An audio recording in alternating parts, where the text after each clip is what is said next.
Have you ever hated yourself for exactly 3 seconds? A friend tells you they got promoted. You smile. You say congratulations. You even mean it. And underneath the smile, something stings. That feeling isn't jealousy, and it isn't greed. It's older than money, and it has no off switch. Call it the sting. And left unsupervised, the sting has emptied fortunes, swallowed a bank that had stood since 1762, and convinced men who had everything that their lives were failures. So in the next few minutes, 3 things. What the sting actually is, and why it fires even when your life is going fine. What it costs when nobody's watching it, starting with people far richer than you or me. And the one move that finally turns it off, not by earning more, not by pretending you want less. Start with the family that should have been immune and watch the sting buy its way into a race. In 1883, the Vanderbilts were the richest family in America. Railroad money, so much of it that New York's old fortunes looked small beside it. And New York would not let them in. Society ran on the approval of one woman, Caroline Astor.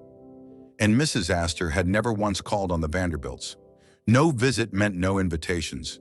And no invitations meant that the richest family in the country, socially, did not exist. So Alva Vanderbilt announced a masquerade ball so lavish the city talked of nothing else. 1,200 invitations. And one rumor, leaked on purpose. Mrs. Astor's own daughter was rehearsing a dance for a ball she couldn't attend because of that one missing visit. Mrs. Astor got in her carriage. She left her card at the Vanderbilt's door. The invitation followed. Now ask the only question that matters. What did the richest family in America just spend a fortune to buy? Not money, they had more than everyone. They bought a position, a lane in the one race they couldn't stop caring about. That's the sting. It doesn't want money, it wants rank. And it will spend money, yours, theirs, anyone's, to get it. You don't have a ballroom, but your brain runs the same purchase. Researchers once offered people a choice between two worlds. In the first, you earn $50,000 a year, and everyone around you earns $25,000. In the second, you earn double, $100,000, and everyone around you earns $200,000. Half the people chose the first world. Half the people in that study would rather have earned half as much, as long as they had more than everyone else. You already knew this.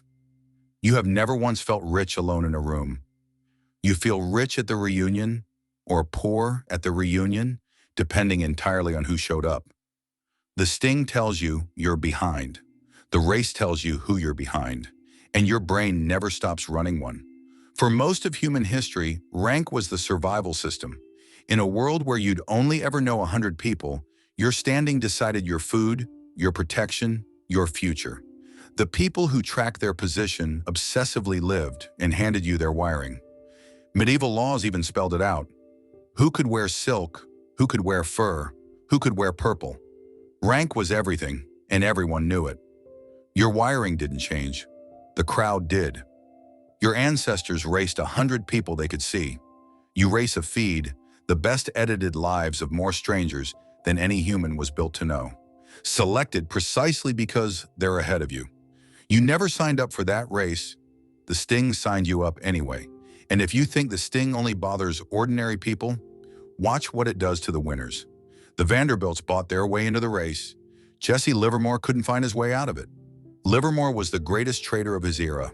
In the crash of 1929, while the country burned, he made a reported $100 million. Briefly, one of the richest men in America.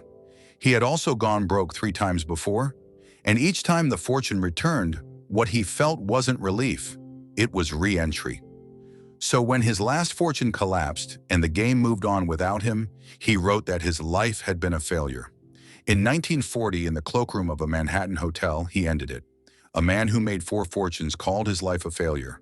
By what measure? Not money, he'd proven he could always make more. The market never beat him, his scoreboard did. Livermore couldn't leave the race. Nick Leeson was terrified of being thrown out of it. Leeson had no fortunes. He was a working-class kid trading in Singapore for one of England's oldest banks. When a trade went wrong, he didn't report the loss. He hid it in an error account. Then he traded harder to win it back, and hid that loss too. Every morning, he walked into the bank carrying a number nobody else could see. He wasn't hiding a loss.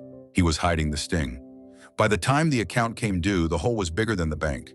Barings had survived Napoleon and 2 world wars. It did not survive one man's fear of looking like he'd fallen behind. That's what the sting does when nobody's watching. It doesn't care how much you have. It doesn't care how much you've already won. It compounds quietly, converting "I'm behind" into whatever it takes. You will probably never wreck a bank, but the same sting at your scale is making decisions right now. The job you're afraid to leave because of how it would look. The purchases aimed at people you don't even like. The finish line that moves every time you get close. So how do you turn it off? Not by earning more. Livermore is proof that more never ends the race. Not by pretending you don't care. The sting doesn't believe you. One man found the exit. He walked off the track and took the scoreboard with him. Chuck Feeney made billions putting duty-free shops in the world's airports.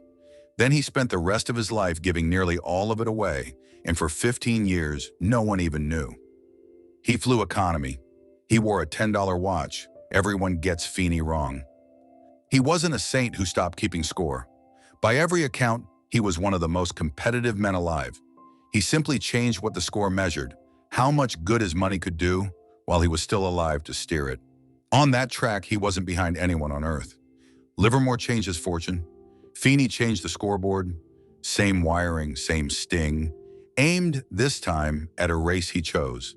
And the old race, the yachts, the watches, the ballrooms, simply stopped scoring him. Because feeling rich was never an amount. It's a distance between you and the runners beside you. And the runners are the one thing you control. So 4 moves, small on purpose. Name your race.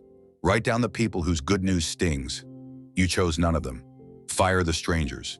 You can't outrun an edited life. Pick a lane that's yours where the only runner behind you is who you were last year. And when more arrives, don't upgrade the race. A richer crowd is just faster runners. The sting will come back. Maybe this week. Someone you know will get something you wanted and your chest will disagree with your smile. When it happens, don't ask what it would take to catch up. Ask the question Livermore never asked. Who signed me up for this race? That 3-second sting? Most of the people you're racing don't know you exist.